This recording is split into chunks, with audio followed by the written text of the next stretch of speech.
With the Elder Scrolls Online, we're bringing two different groups of players together. We got the Elder Scrolls crowd, which is used to great games like Skyrim and Oblivion and Morrowind and the older games. And then we have the MMO crowd, which is used to all the great MMOs from the last 15 years. We're bringing them all together into one great game, and we're really excited to tell you about it.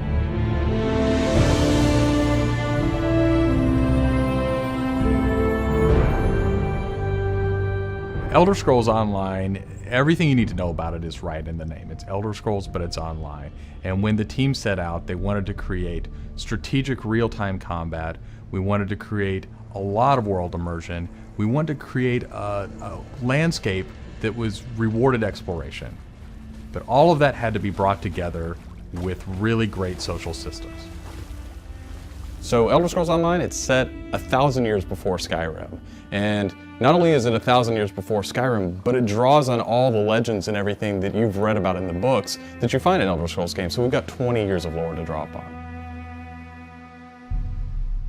We made sure that Morrowind, Cyrodiil, and Skyrim feel like they do in Elder Scrolls 3, 4, and 5. The art style is right in line with those titles. Now you can explore all of Tamriel. You can return to places that you've seen before, and you can explore new places that you've never been.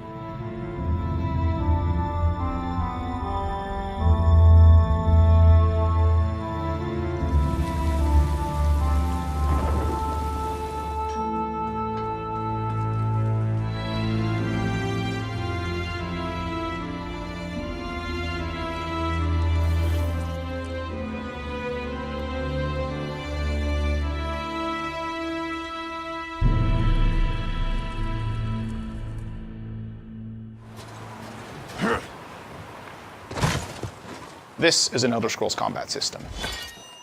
Moving your mouse will make you look around and aim your weapon.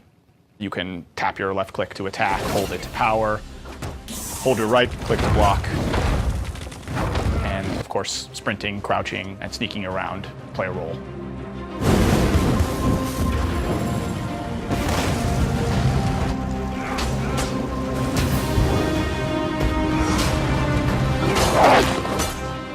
All of our characters are designed so that hundreds of them can be on screen at one time.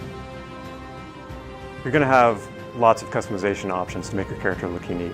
You'll find Dwarven armors, Daedric armors, Elven armors, basically all the types of armor styles and customization options that you expect from an Elder Scrolls game and the Elder Scrolls lore.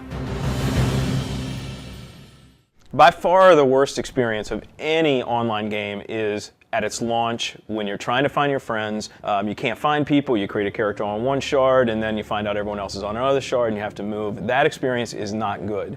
So we are not going to have shards. We have a technology we call Mega Server, where all players are on one server. So all your friends are right there, you just create a character, you click play, and you go. The game is smart about where to put you. It puts you in game spaces with your friends, with your guildmates. It's a way to be connected with everyone, and the game figures out where to put you.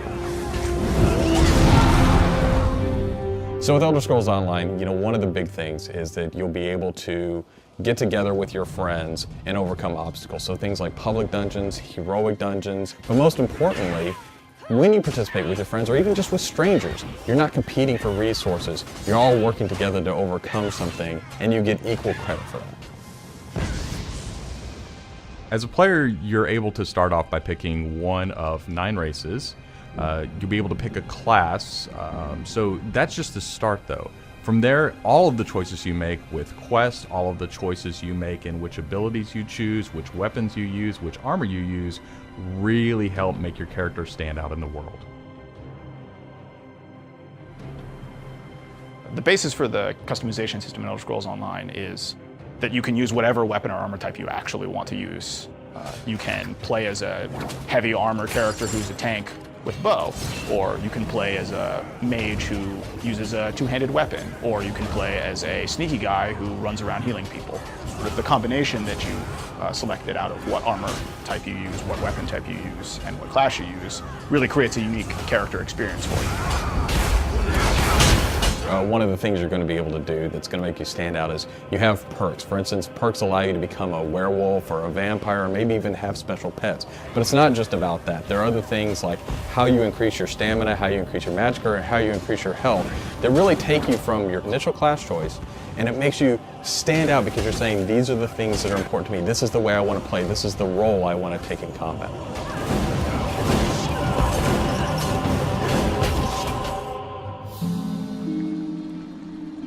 Questing in Elder Scrolls Online was built around a pretty simple concept, and that was that we wanted the player to explore.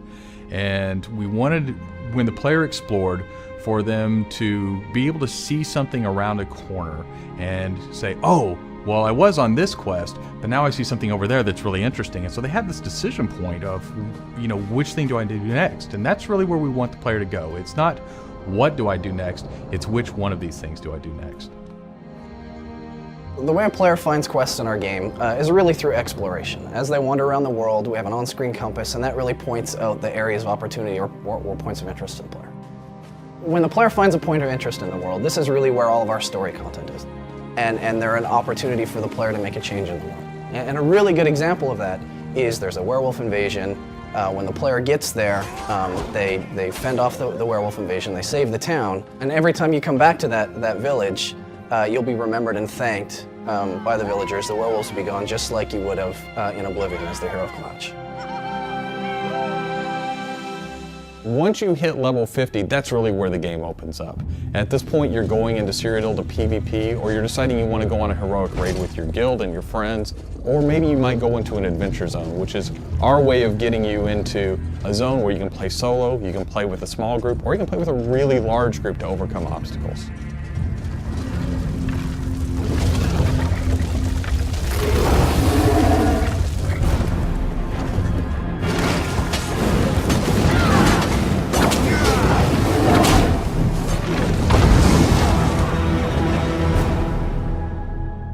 PvP in Elder Scrolls Online is focused around taking various structures in Cyrodiil.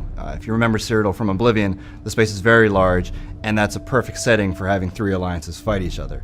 During this timeline, Imperial City is up for grabs, and there's no Emperor, so players are going to be fighting using trebuchets, catapults, all kinds of weaponry to take and hold keeps, structures, and resource fixtures around the keep to actually give the opportunity to crown one of themselves as an Emperor. It's really important to us that, PvP isn't just a veteran game. It's got to be something that people can do from the very beginning because you want to be comfortable in getting into this. So we make sure that everybody is on equal footing. So even at level 10, you can go into our PvP area and really have a great experience and a good time.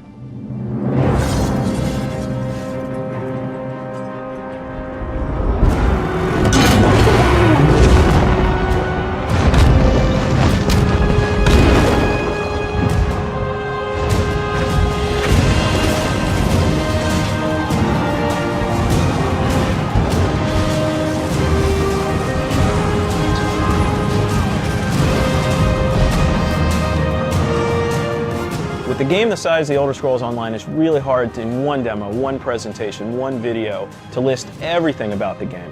So what you've heard today are the basics. Over time, we're going to go into more depth in everything you've heard about today, and then all the other systems which we haven't talked about yet. All these elements are going to come together and make Elder Scrolls Online the next great online RPG.